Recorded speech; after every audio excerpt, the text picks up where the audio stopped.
राम प्रिय साथियों, मैं पंकज कलखुड़िया स्वागत करता हूं आप सभी के अपने इस YouTube चैनल पर।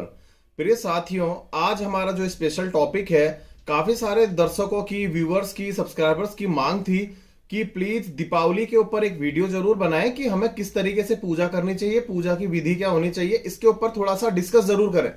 सबसे पहले मैं बता देता हूं प्रिय साथियों, आज का जो दिन है हमारा, कल रात्रि से इसमें, जो कि आज हमारी 13 नवंबर है, 12 नवंबर की रात्रि से 9:30 बजे से धनतेरस लगा हुआ है, त्रयोदशी का। और आज शाम केवल 6 बजे तक ही आप खरीदारी या कुछ भी करें, उसके बाद की खरीदारी करने पे यहां पर नरक चतुर्दशी लग जाएगी। और इससे क्या होगा कि आपके उसमें कोई भी चीज आप लेंगे, इन्वेस्टमेंट करेंगे, तो वो कभी भी चीज डूबती ही डूबती है। तो इस चीज का विशेष रूप से आप ध्यान रखिए। धनतेरस में कैसे क्या करना चाहिए, पूजा विधि वगैरह सब मैंने अपनी पिछली वीडियो में बताया है, आप लोग उस वीडियो को देख सकते हैं। आज सबसे पहले मैं आपको बताऊं प्रिय साथियों कि जो हमारा कल 14 नवंबर का दिन रहेगा, इसमें चतुर्दशी और दीपावली दोनों इस बार एक ही दिन पड़ रही है, नरक चतुर्दशी और दीपावली। सबसे पहले समझ लेंगे कि नरक चतुर्दशी का नाम नरक चतुर्दशी क्यों पड़ा। आपको मैं बता देता हूं कि द्वापर युग के समय पे भगवान श्री कृष्ण जब हमारे अवतरित हुए थे, उस दौरान पे एक राक्षस था नरकासुर नाम का। उसका आतंक इतना था कि उसने ऋषि मुनियों को परेशान करने के साथ ही 16,000 महिलाओं को अपने संग बंदी बना के रखा था। और बंदी बनाने के बाद उन सभी की बद्दुआएं उसने ले ली थी, इस तरीके से कि भगवानों को भी उसने बहुतों को परेशान किया हुआ था। देवराज इंद्र वगैरह सभी लोगों के उसमें उसने आसन में भी अपनी दृष्टि रखी थी उसको लेने के लिए।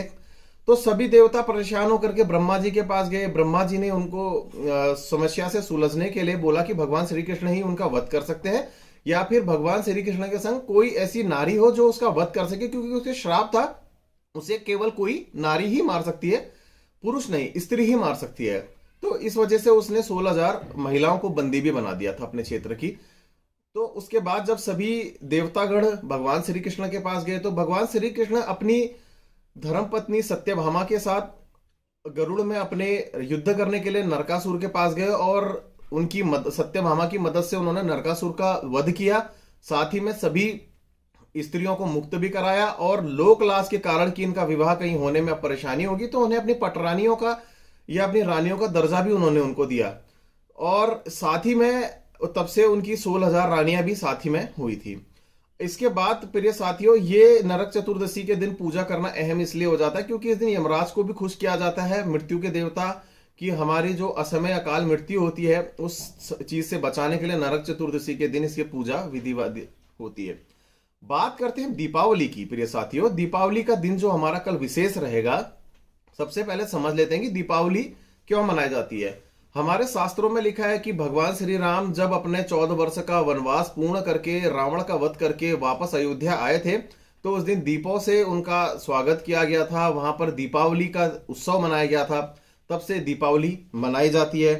साथ ही में मैं आपको ये बता देता हूं कि कहा जाता है कि इसी दिन पौराणिक ग्रंथों के अनुसार दीपावली के दिन ही माता लक्ष्मी दूध के सागर से दोबारा प्रकट हुई थी, जिसको केसर सागर के नाम से भी जाना जाता है, तो इसी दिन। और साथ ही में कुबेर, अन्य आदि धनवंतरी देवता भी प्रकट हुए थे। तो साथ ही में इसलिए आज के दिन जो हमारा दीपावली का विशेष दिन रहता है, माता लक्ष्मी, धनवंतरी जी की भी पूजा जैसे धनतेरस में भी की जाती है, उस दिन भी की जाती है। कुबेर, धन के देवता, और साथ ही में गणेश जी की, इन सभी की पूजा उस दिन करी जाती है।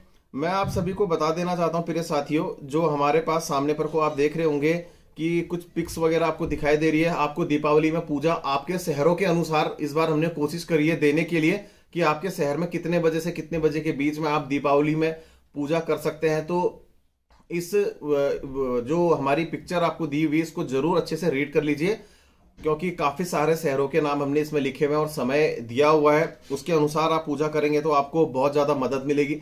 एक हमारे व्यूअर का सवाल था हमारे पास कि इस दिन गन्ने की पूजा क्यों करी जाती है, तो इसका सवाल का उत्तर भी मैं आपको देने जा रहा हूं प्रिय साथियों। ऐरावत जो थे वो माता लक्ष्मी जी को काफी प्रिय थे, और ऐरावत को गन्ना काफी प्रिय था, इस वजह से गन्ने की पूजा करी जाती है, तो माता लक्ष्मी भी खुश होती है। और एक दूसरी कहानी भी है कि एक बार भगवान विष्णु ने माता लक्ष्मी से कहा था कि आप केवल यहाँ पे प्रतीक्षा करिए, मैं थोड़ा सा कुछ काम करके थोड़ी देर पे आता हूँ। माँ लक्ष्मी तो एक जगह रह नहीं सकती, क्योंकि लक्ष्मी कभी एक जगह स्थिर नहीं रह पाई, तो वो विचरते विचरते एक गन्ने के खेत पे चले गई।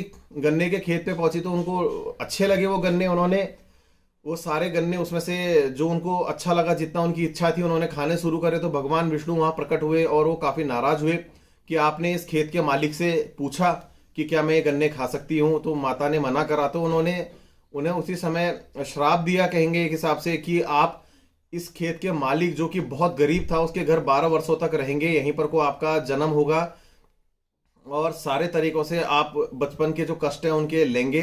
तो उस घर में जब वो रहे माँ लक्ष्मी, तो जो गरीब इंसान था उसके घर सुख संपदा, धन्य, सब कुछ अच्छे तरीके से आ चुका था।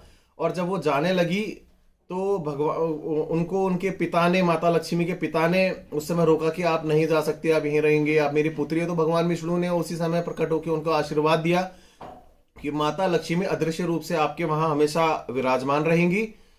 और उसके बाद माता लक्ष्मी वहां से चले गई थी। तो ये भी एक कहानी है जिस वजह से गन्ने की पूजा करी जाती है इस दिन, दीपावली के दिन पे। अभी साथियों एक चीज और बता दूं कि आज के दिन, दीपावली के दिन, श्री यंत्र की पूजा करना विशेष रूप से लाभकारी रहता है। माता लक्ष्मी पैसे और आभूषण की भी माता है, उससे वो बिल्कुल साज सज्जा से, सजावट रूप से सजे रहती है। तो इस दिन माता लक्ष्मी की भी पूजा जरूर करनी चाहिए। अब मैं आपको पूजा की विधि बताने जा रहा हूं प्रिय साथियों कि किस तरीके से आपको पूजा करनी चाहिए। साथ ही में हमारे इस उसमें आपको पिक्चर्स के द्वारा भी लिख करके दिखाया गया है, ताकि किसी को अगर परेशानी है तो यहाँ से पढ़ करके उस हिसाब से भी चल सकते हैं। सबसे पहले एक चौकी पर माता लक्ष्मी और भगवान श्री गणेश की मूर्तियां इस प्रकार रखें कि लक्ष्मी जी दाएं दिशा में आ जाएं और गणेश जी बाएं दिशा में आ जाएं। इस तरीके से उनका रूप रहना चाहिए और उनका जो मुख है वो पूर्व दिशा की ओर रहना चाहिए। फिर उनके सामने बैठकर चावलों पर कलश की स्थापना करें। इस कलश पर एक नारियल लाल रंग के वस्त्र पर लपेटने के बाद ऐसे रखें कि उसका जो अग्रभाग है वो जरूर दिखाई दे नारियल का। 2 बड़े दीपक लेकर के, एक घी में और दूसरा तेल में भरकर, एक को मूर्तियों के चरणों में और दूसरे को चौकी की दाएं तरफ जरूर रखें। इसके अलावा एक छोटा दीपक गणेश जी के पास भी रखें।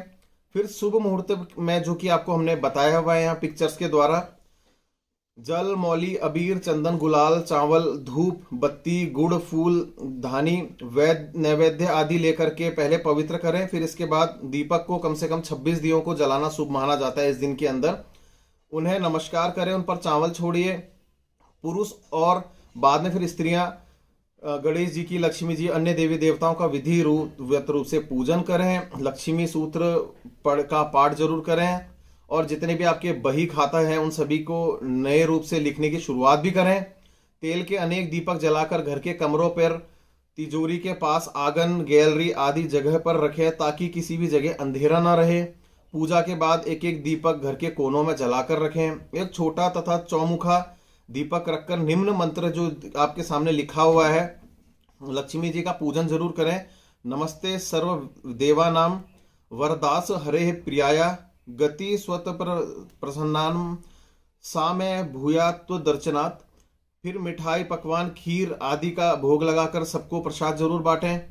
घर के सभी छोटे सदस्य अपने बड़ों का आशीर्वाद लें और अच्छे तरीके से इस पर्व को मनाएं। इस दिन माँ वैभव लक्ष्मी की कृपा से दुनिया की खुशी प्राप्त होती है। इसके लिए साधक को माँ वैभव लक्ष्मी की पूजा, व्रत व आरती विधि विधान पूर्वक करना चाहिए। ये मैं आप सभी के सामने आपको बता रहा हूँ। जिन लोगों को ये हमारा बोला हुआ समझ में नहीं आ पाया है कि इतनी जल्दी नोट कैसे करें, तो उन्हीं के लिए हमने पिक्चर्स के माध्यम से भी लिख करके आप सभी के सामने पर रखा हुआ है। तो प्रिय साथियों, आप सभी को दीपावली की हार्दिक शुभकामनाएं। बहुत अच्छे तरीके से आपका ये पर्व मने। मेरी आपको और आपके परिवार को बारंबार ढेरों शुभकामनाएं आप सभी को मैं प्रेषित करता हूं। और इस दिन पटाखों को कम से कम जलाएं, जैसा कि सरकार अपील कर रही है। जलाएं, कम मात्रा में जलाएं। काफी जगह ये अवैध भी किए हुए हैं। प्रदूषण का भी ध्यान जरूर रखें और इस कोरोना काल में जितनी दूरी अधिक से अधिक कर सके जरूर करिए। मेरा आप सभी को बारंबार प्रणाम। आज आप सभी से यहीं पे इजाजत लेते हैं। अपनी अगली वीडियो के साथ बहुत जल्द आप सभी के समक्ष प्रस्तुत होंगे। धन्यवाद और जय श्री राम।